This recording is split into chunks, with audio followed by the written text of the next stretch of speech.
It is 1938, and the pace of history is accelerating. The continent of Europe spirals towards war with an ever-increasing, ratcheting tension. 20 years previously, World War I had ended. The war to end all wars had been the product of deep tensions between the nations of the continent. The new nation in Europe, Germany, the most powerful, the most populous, the most industrious, jostled for its place as a great power. The older great powers, France, Russia, and Great Britain, resented the newcomer. Rivalries and resentment burst into a terrible war. Europe was to mourn the loss of an entire generation of the young, of the best, and the bravest. When the war ended, it ended not cleanly, not finally, not decisively, but in a way that meant a major war would soon return to Europe. Germany collapsed in defeat, but remained the largest, the strongest, and the most powerful nation-state in Europe. Germany believed its army had not been defeated. The German people had not seen their country invaded. Their cities, their towns, their countryside was not devastated. Germany's soldiers had marched home in good order, not as pathetic defeated rabble. The myth grew of a stab in the back, of betrayal by enemies within Germany. The peace treaty of Versailles was not a peace settlement. It punished Germany with loss of territory. It punished with reparations, tremendous sums of money that were to pay for the war, pay to rebuild France, pay the debt European countries owed to their American ally. It punished Germany by destroying the nation's proud armed forces. The German army was to be a fraction of its pre-war strength and deprived of the most modern weapons. The settlement did not destroy Germany as a threat, as a rival, and it provided Germany with yet new grievances. The new map of Europe created a patchwork of small, weak countries on Germany's eastern border, countries with which Germany now had scores to settle. Versailles kept the war alive in the mind of every German. In a Germany resentful of history, in a Germany suffering endless economic crisis after economic crisis, a movement and a leader arose that gave voice to those resentments and promised action. A movement that promised rescue, a leader who promised redemption and renewal of German destiny. Hitler and the Nazis rose to power through the structures of German democracy and then abolished those same freedoms. Nazi Germany proceeded to systematically destroy the post-World War I settlement and the structure it defined for Europe. All over the continent and all over the world, the pace of change, the flow of events accelerated. Japan began on a path to militaristic rule, based on a belief in Japanese racial supremacy. The Second World War really beginning perhaps in 1937 with Japan's brutal, furious, and avaricious attack upon China. War returned to Europe in Spain as the Civil War tore the nation limb from limb. The fires of war fueled by the extremes of fascism and communism, with the democracies standing in impotent neutrality. The second fascist power in Europe, Italy, embarked on a war of conquest, annihilating the independent African country of Abyssinia. The lesson to the world was that violence was the means to the end and would be unopposed. Hitler unpicked Versailles, rearming the German nation, turning with hungry and aggressive eyes to his weaker neighbors. Germany was united with Austria, a move that made Germany even stronger. The democracies were torn. America retreated behind the oceans in isolation. France, in cynical defeatism, built the Maginot Line as a shield against aggression, but feared to renew the war. Britain had no desire for war and saw justice in Hitler's demands. The democracies aimed to resolve the problem of Germany without resort to war, to use diplomacy, negotiation, and fair compromise. The word history has come to use of these times is appeasement. It is the autumn of 1938, and Hitler has turned his gaze to Czechoslovakia. A conference of nations is called in Germany, at Munich.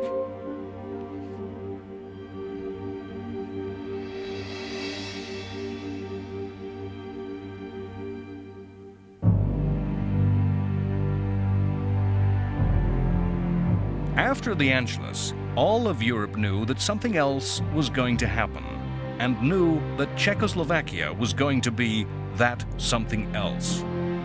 In October 1938, the leaders of the great powers of Europe gathered at Munich in Germany for what was, perhaps, the first modern summit meeting. But this was no stately diplomatic conference held in a palace. The leaders flew to a conference held before the newsreel cameras of the world under the gaze of the public eye. The leaders speaking sound bites for the media. When I come back, I hope I may be able to say, as Hotspur says in Henry IV, out of this little danger, we pluck this flower safely. They met to resolve the problem of Czechoslovakia. Czechoslovakia was a democratic state, a state allied to the French. Czechoslovakia was a thorn in the side of Hitler's state, physically thrusting into the right, politically challenging both the ideas and beliefs of Nazism. Czechoslovakia was an isolated state, with Germany between her and her French ally, and surrounded by states that were unfriendly. If the conference failed, if Hitler and the Nazis chose to act against Czechoslovakia, there could be no half measures on the part of Britain and France, no sanctions that would help, no supply of arms. To protect Czechoslovakia from Nazi aggression would need full general war in Europe.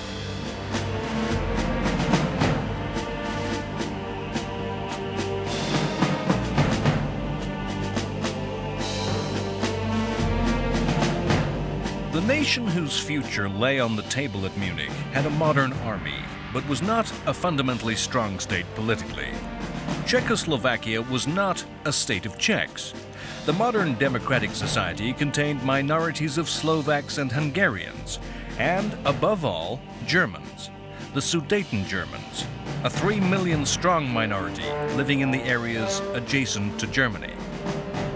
The Austrian Anschluss set these people afire with excitement. They were aflame, ungovernable, stirred by a call of history, destiny, and blood.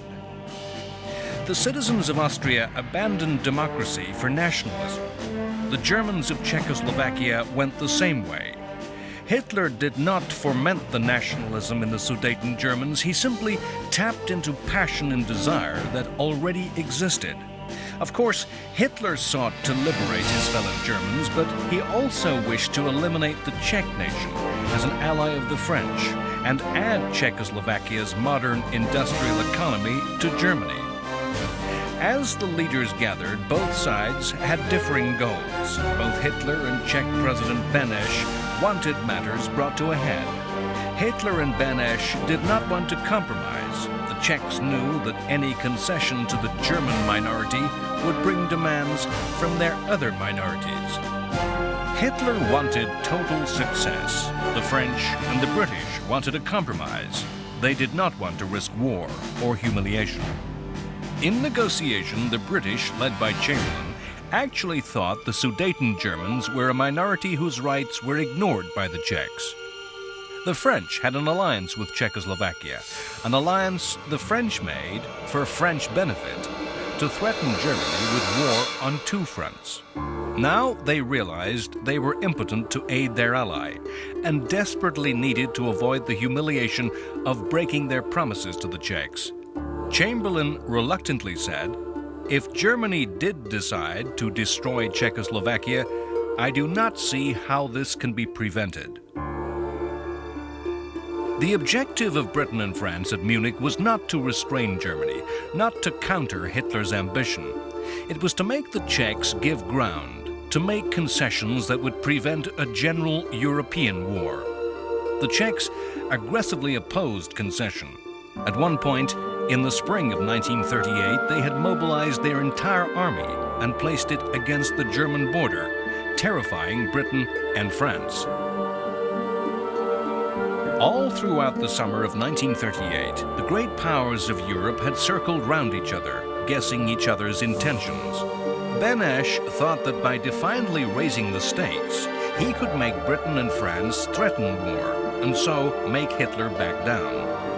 Hitler, knowing Britain and France's reluctance to go to war, insisted on having his way, rejecting compromise after compromise, angrily accusing the Czechs of attempting to ethnically cleanse the Sudetenland, and insisted that the Sudeten people would only be safe as part of Germany. Chamberlain was certain of Hitler's good faith when the German promised that he had no further demands of Czechoslovakia than the liberation of the Sudeten Germans. The issue came to head with the international summit meeting held at Munich on September 29th. Hitler made no demands at this meeting. He waited for the proposals to be offered. The Anglo-French offer to Hitler was everything he asked, the Sudetenland to be incorporated. Chamberlain firmly believed that the incorporation of the Sudeten Germans was the right thing to do, and believed Hitler when he said that he had no desire to rule the Czechs. The Czechs were told that if they did not accept, they, the Czechs, would be responsible for the war and could expect no help. The Czechs signed, and the Sudetenland became part of the German Reich.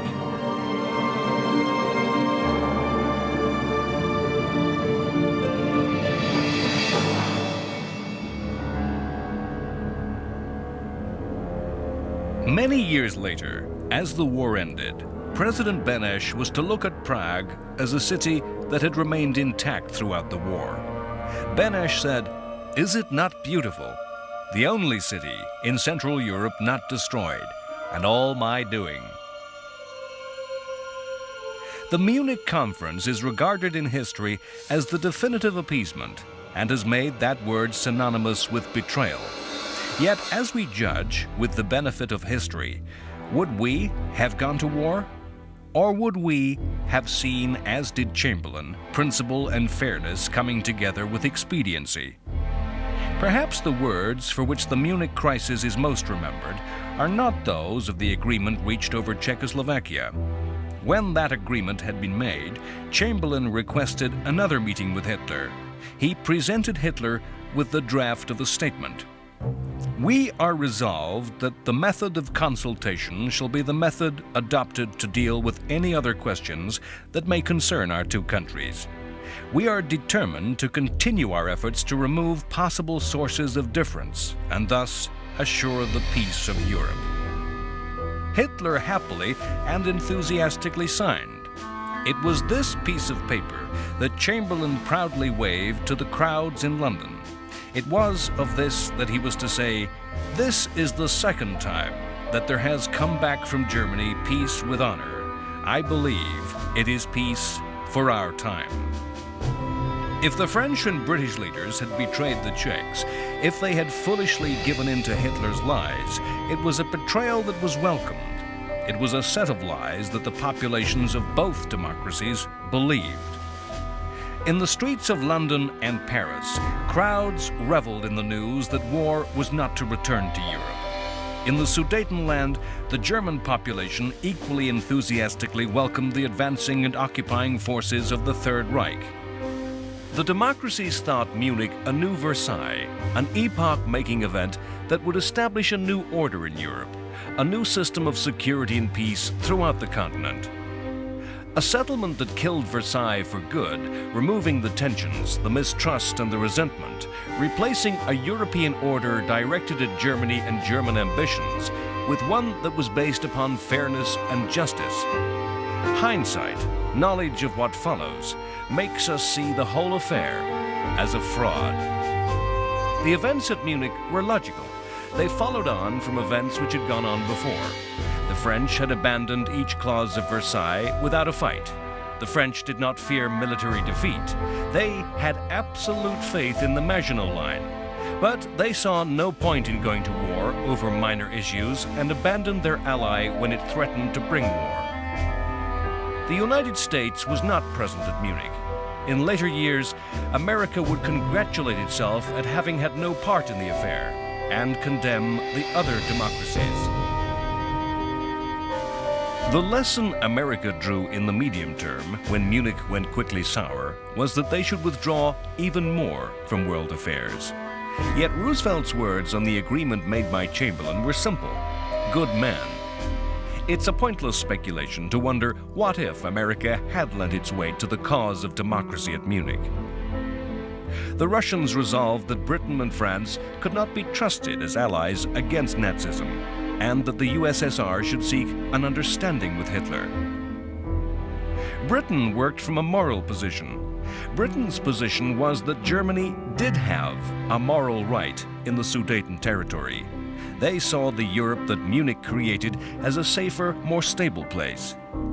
Once the authority of the Czech government was broken by the transfer of the Sudetenland, the state of Czechoslovakia fell apart along its own fracture lines.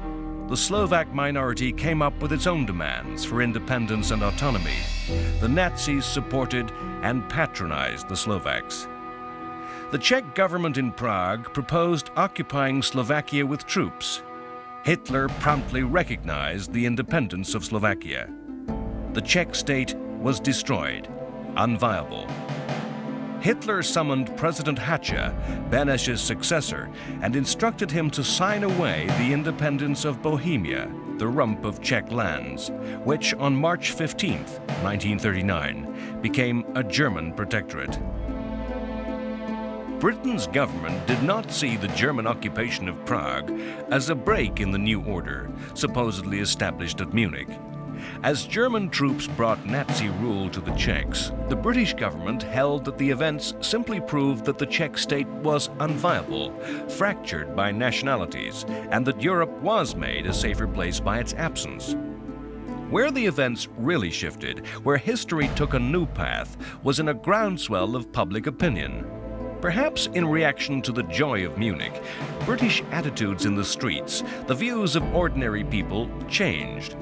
Hitler would never be trusted again. The British media turned against appeasement and called for Hitler to be opposed. If we seek a pattern, a rationale for the way history unfolded in the 1930s, we can see that all Hitler's ambitions looked to the east, not to the west. Germany had lost territory to France in the west, Alsace and Lorraine, but there was no clamor for these areas to come under German rule. In the south, Germans lived in Italy, but there was no demand for a return of these lands. There was no call for southern Germans to return to the homeland.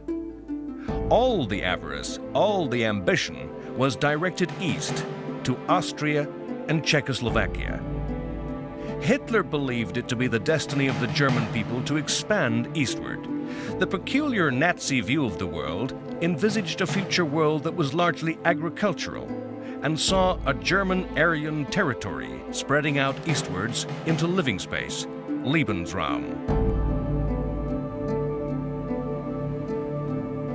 This spreading of Germany would displace other peoples. Hitler saw this expansion as eastward into the vast spaces of Russia and the Ukraine.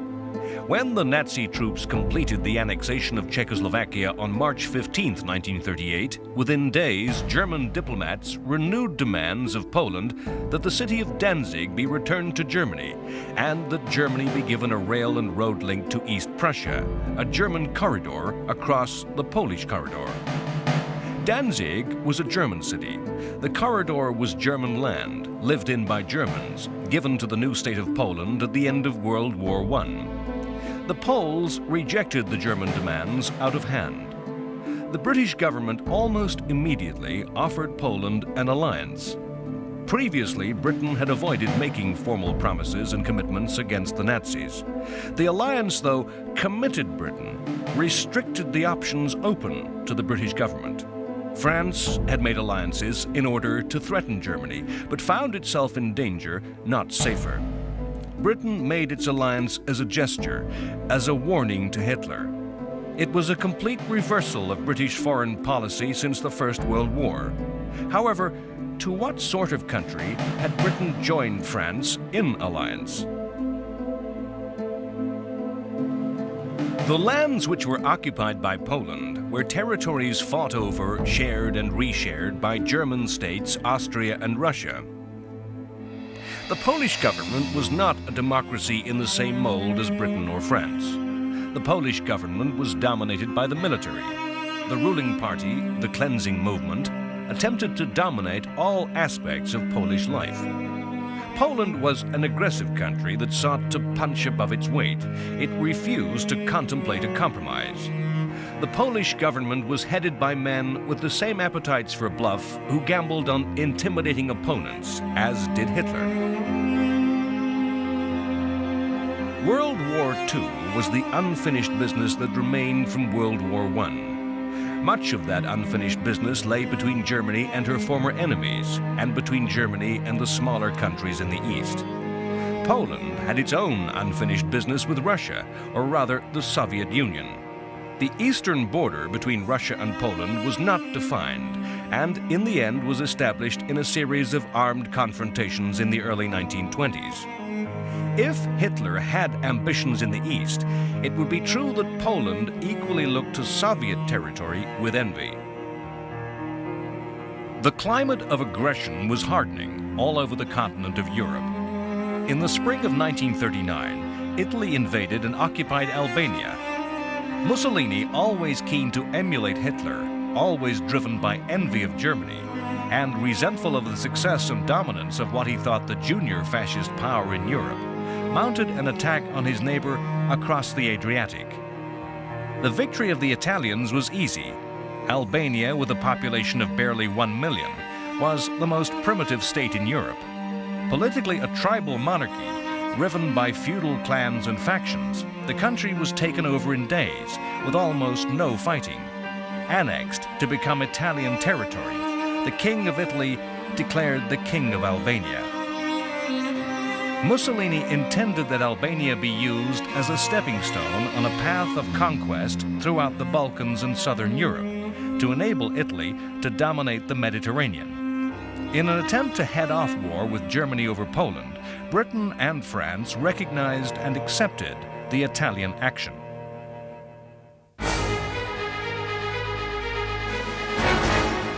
In the steps to war in these last months of peace, the Soviet Union, so distant and removed from much of European affairs throughout the decade, became increasingly involved. If Hitler was the prime mover of war, the originator of the events that impelled the continent to conflict, it was Stalin that opened the door for Hitler to walk to war. With the conflict over the Polish corridor in Danzig, Hitler's aggression and ambition finally began to impinge on Stalin and the Soviet Union. Britain and France saw the Soviet Union as the key to deterring war against Hitler. British Prime Minister Chamberlain and French Premier Daladier knew that if Hitler chose to fight in Poland, their alliances with Poland would be of little practical help. Poland was as isolated as had been Czechoslovakia. They could not move forces into Polish territory. They could only threaten war from the west.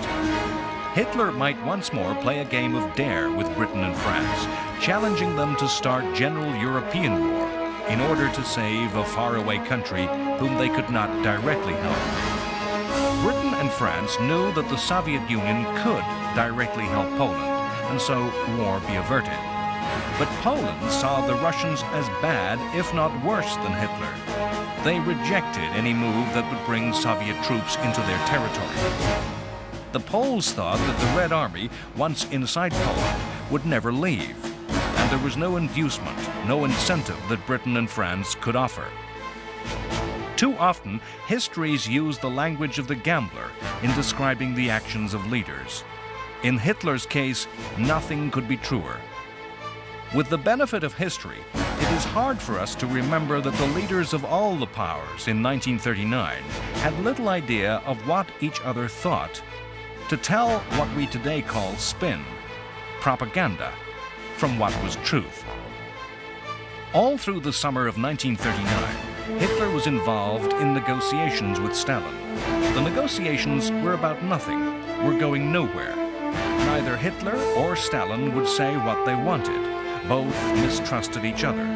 Both knew they represented political systems which were incompatible and could not coexist in peace. Then Hitler gambled. He revealed his ambition to attack the Poles and offered Stalin half of Poland. Stalin picked up the offer. Stalin was obsessed with territory and saw the extension of his border westward as a resolution of old scores and, in his paranoia, an insurance against invasion. A non-aggression pact was signed between German Foreign Minister Ribbentrop and his Soviet equal Molotov on August 22nd. This news shocked the world, and at a stroke all strategies of the British and the French were in ruins. No one knew of the secret clauses built into the pact that in the event of war between Poland and Germany, the USSR would attack in the east and take the eastern half of the Polish nation. Poland was falsely confident. It knew nothing of the secret agreement. Poland thought that Britain and France would attack in the west, causing Hitler to split his forces. In fact, when war broke out, the French did nothing and sat behind the Maginot Line, making small attacks, slowly mobilizing, calling up strength.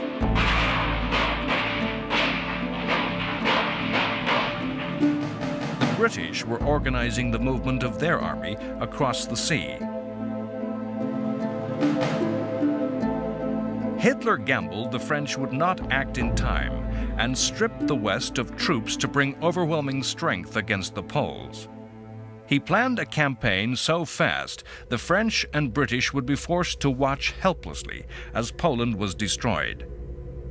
Poland's army was outnumbered, outflanked, and obsolete in equipment. The Polish cavalry still used horses. There were virtually no tanks. Mostly obsolete aircraft had to counter a state-of-the-art Luftwaffe. On August 31st, Poland attacked Germany. In fact, German SS troops faked an aggression.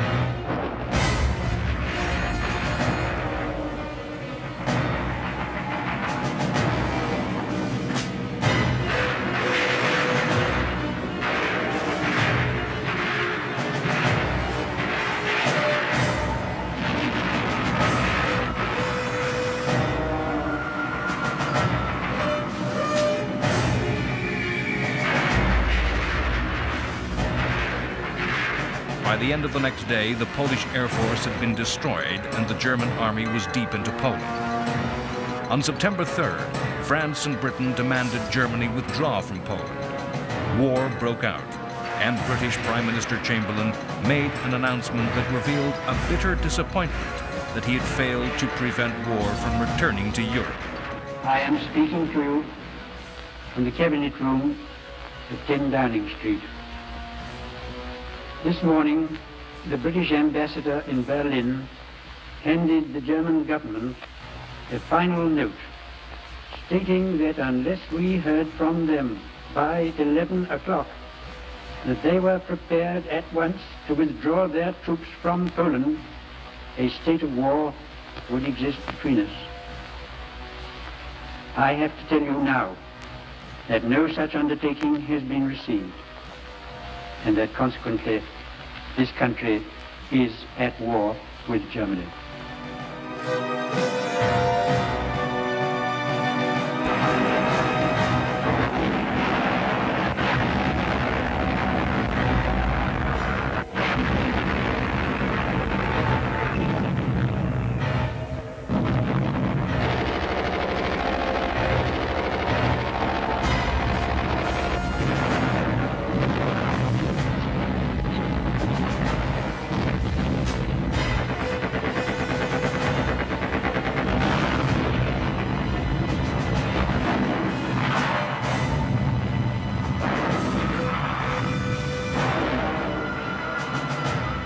The attack on Poland saw the first use of blitzkrieg by the Germans, a new type of war, using rapidly moving, all-mechanized and armored columns, with coordinated air support smashing through and around slow-moving, old-fashioned Polish forces.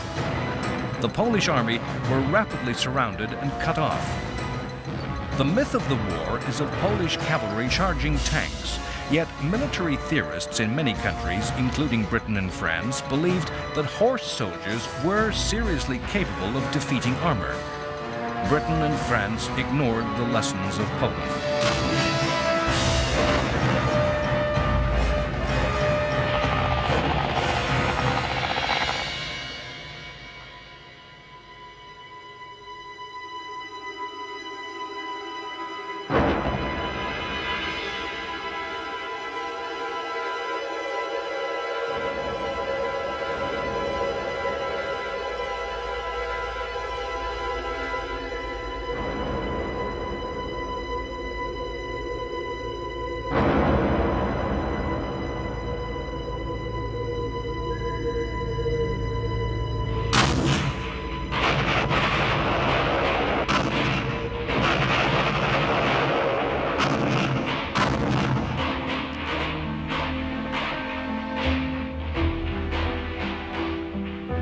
By October 6th, all Polish forces had surrendered. Cynically, the Russians waited until it seemed certain that Germany would triumph, and finally moved on September 17th. The German victory was stunning. In less than 1 month, at a loss of less than 14,000 dead, the Poles were defeated. Britain and France were shown as impotent.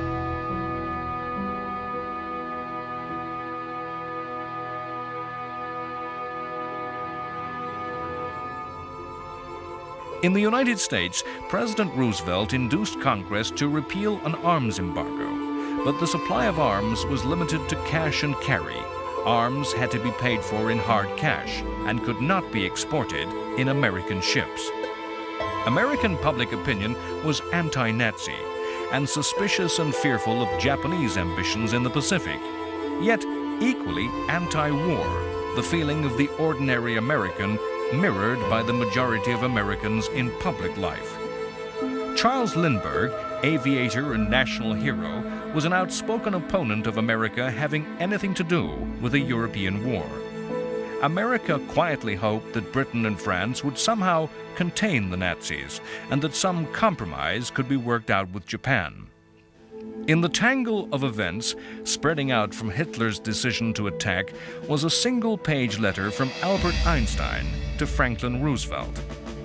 Einstein, the most eminent scientist of his day, German and Jewish, a refugee from Nazism, was the only scientist who could write directly to the president and be taken seriously. Einstein warned Roosevelt of Germany's plans to investigate the military uses of uranium, of the newly discovered atomic energy.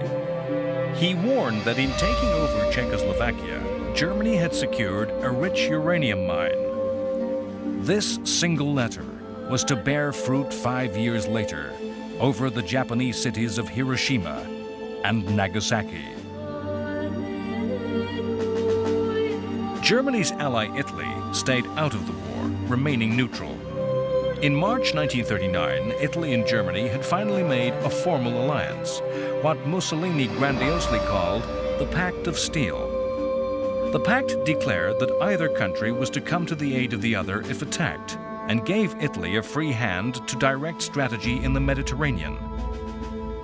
As the pact was put into writing, the Italians signed on the verbal understanding that war would not come until 1943.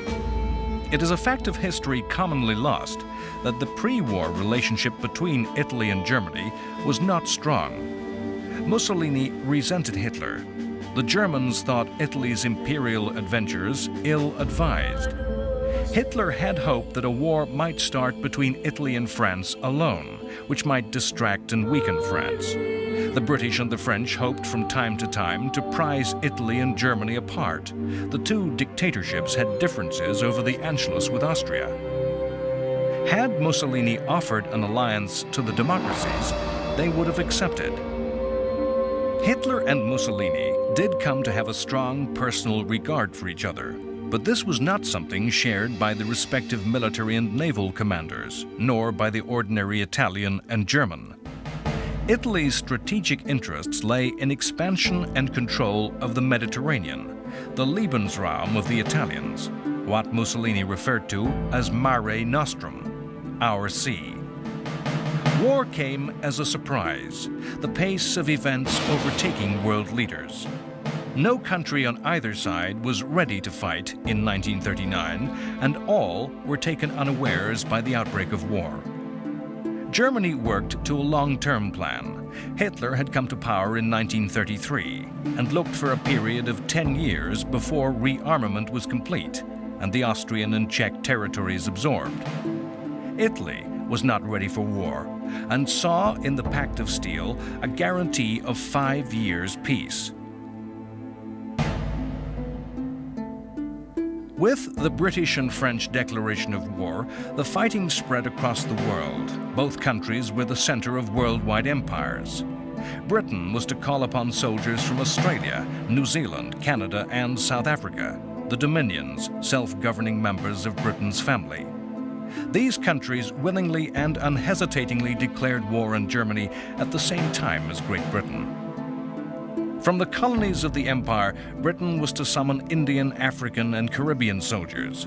French forces contained soldiers from Africa and Indochina.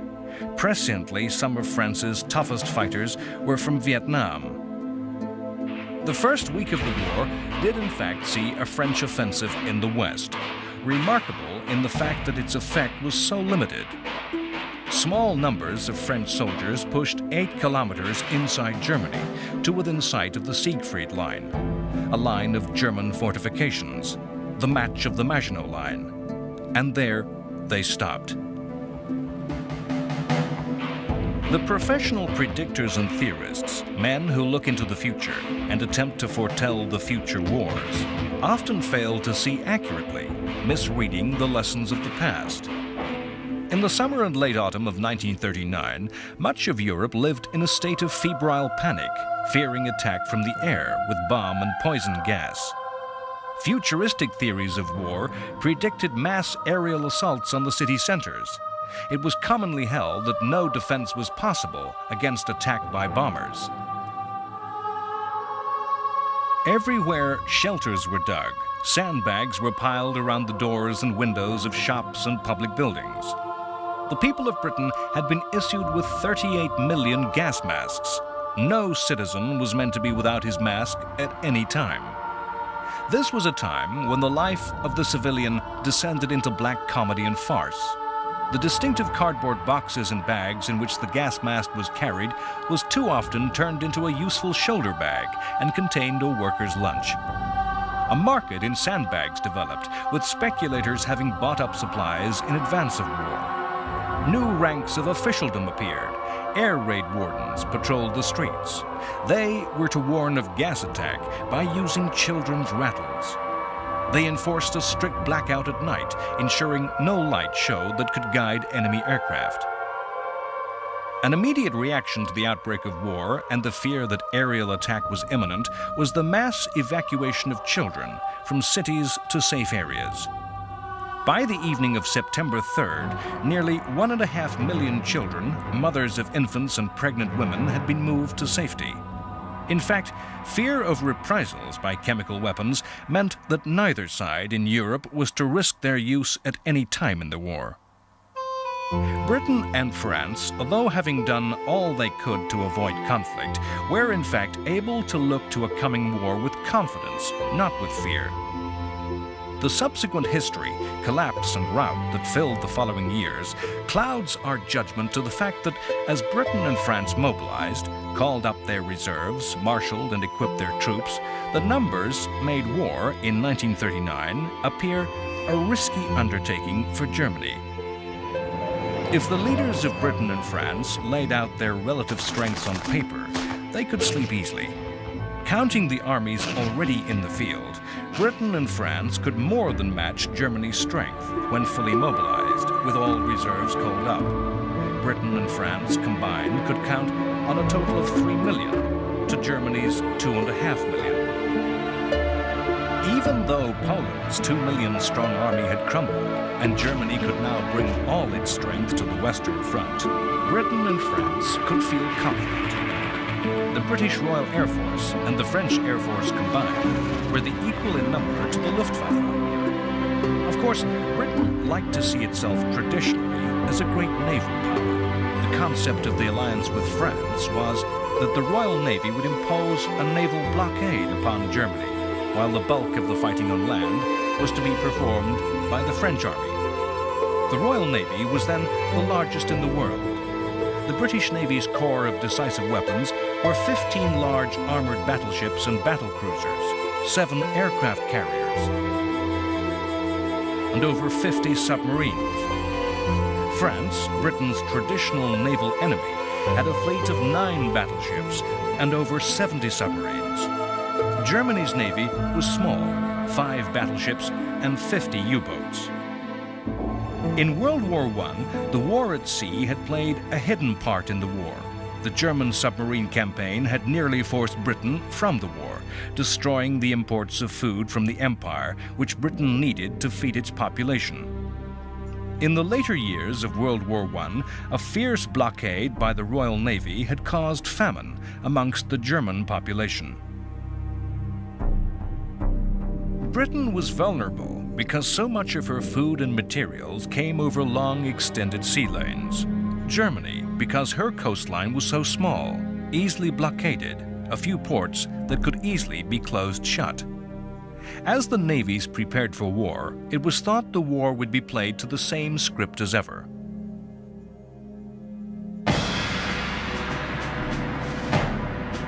The pride of navies everywhere was the battle fleet, a fleet of large, fast, heavily armored and heavily gunned battleships. The number and size of these vessels was taken as a measure of the virility of each nation. On these measures, the cards were stacked heavily against Germany.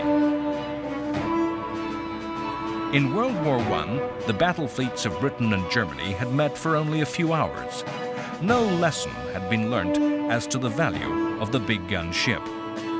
In between the wars, the size of the fleets and the size of the ships in those fleets were limited by international treaties.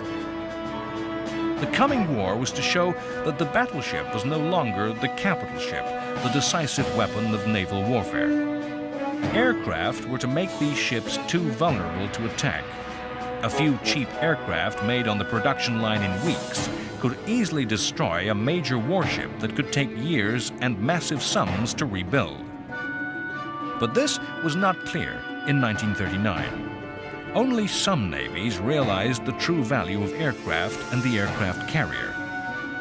In the long-term plans of Germany, a series of large warships, such as the Bismarck, were built to threaten Britain. Aircraft carriers were built for some future war against the USA.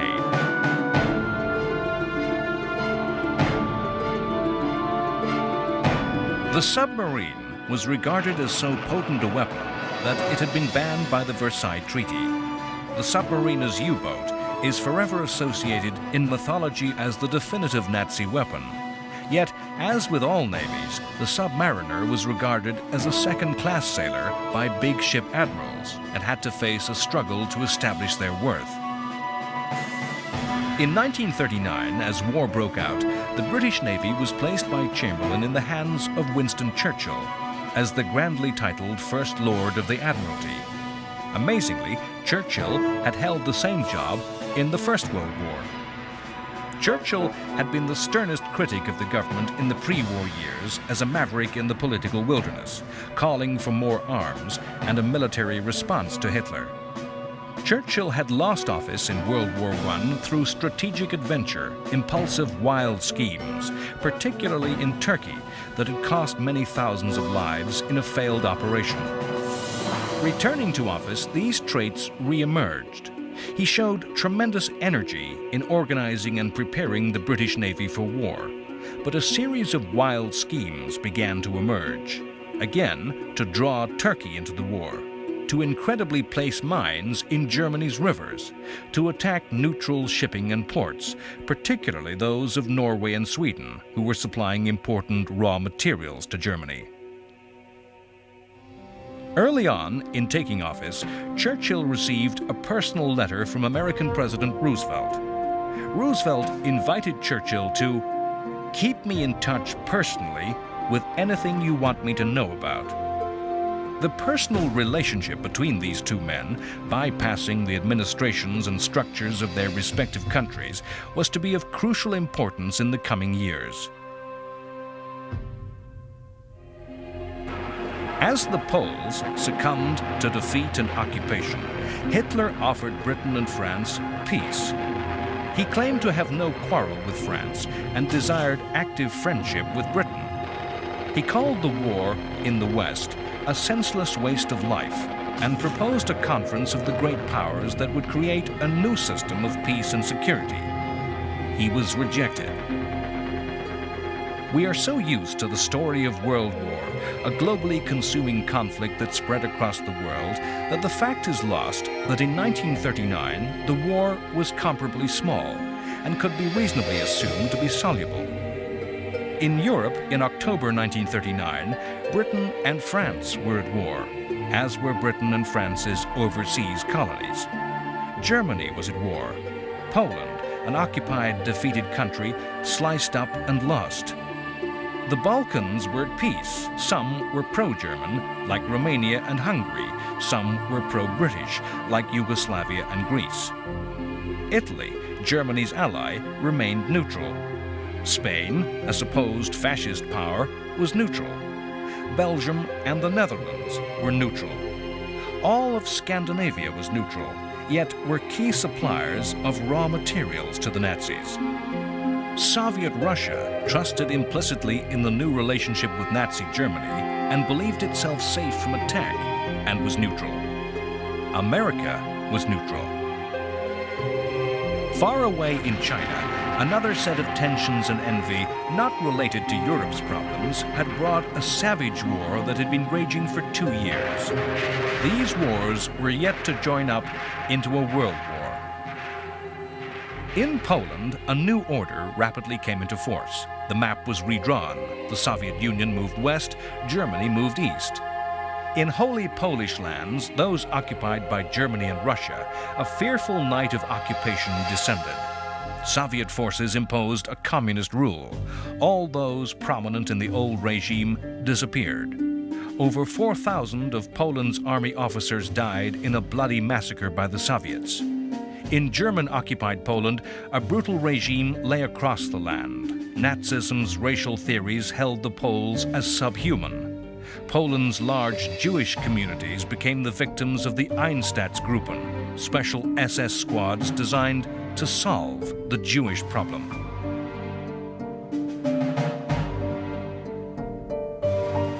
Freed of any fear of attack from the east, German will and forces turned to the west and began to assemble its might against the democracies. Yet, as the war settled into its third month, a strange calm descended in Britain and France. The shock of Poland's defeat receded. The aerial devastation by gas and bomb did not materialize. History was to name this period, with supreme irony, as the Phony War. Next time, on World War II, The Complete History. The war is fought in remote and distant places. At sea, huge ships engage in conflict. The British Navy corners the German battleship Graf Spee and forces her captain to scuttle his ship rather than face certain destruction. In the winter snows of Finland, the Soviet Union takes advantage of the new situation, invading, seeking to conquer the smaller state. The tiny Finnish army runs rings round the Russians amidst the forests and lakes. To the people of Britain and France, the war seems far away. It is the unreal war, the phony war. In the fields of northern France, a new British expeditionary force, in name and appearance so like its predecessor of 1918, takes its place alongside the French. It is the army that fought the Somme, Ypres, and Passchendaele, reborn. To the south, the French man and reinforce the Maginot Line, their new Verdun, an impregnable fortress which the Germans shall not pass. The world awakes from the dream of the phony war to the nightmare of reality. A bold strategic occupation of Norway brings Britain and France into direct contact with German forces for the first time. The result is fiasco, as British forces fall back in retreat. As a result, the British government falls and is to be headed by a man of destiny whose time has come, Winston Churchill.